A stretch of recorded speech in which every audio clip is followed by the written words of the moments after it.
lang sa panahon ng latest news.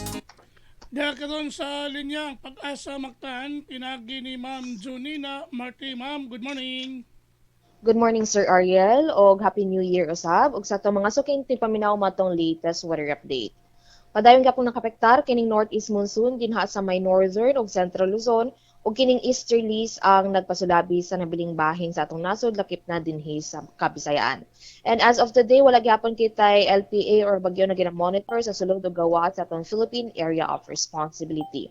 O para naman sa itong weather condition karong adlaw, as of this time, nakitay active na mga thunderstorm dinha sa may Central Visayas, lakip na dinhi sa may Lapu-Lapu City, o dinha sa kadakang bahin sa Southern Cebu Province. Kining mga thunderstorm advisories nato kay posible panimulungtad mga 1 to 2 hours. So posible jud ni mga pagbaha hilabi na dinha sa mga low-lying areas o kining landslide dinha sa mga mountainous areas hilabi na kapag naatay mga severe thunderstorm. O karong adlaw makasinatig hapon kita aning medyo madag-umon nga kalangitan kinuganan ni mga patak-patak nga pagulan pagpanugdugog kilap.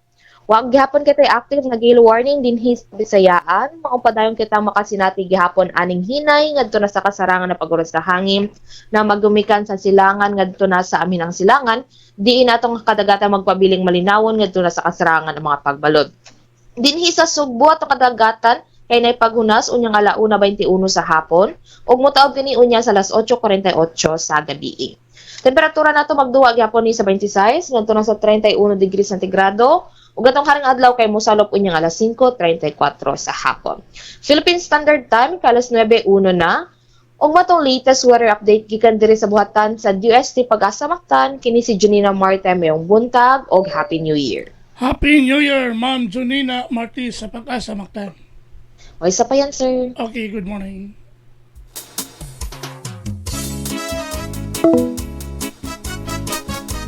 Mao katong dagan sa kahimtang sa panahon nining adlaw nga Huwebes pitsa 1 bulan sa Enero tuig 2026.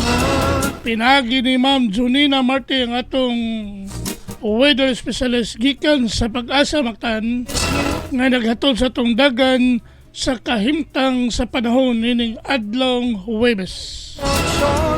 Salamat kayo ni Ma'am Junina Marti og mayong buntag kanatong tanan.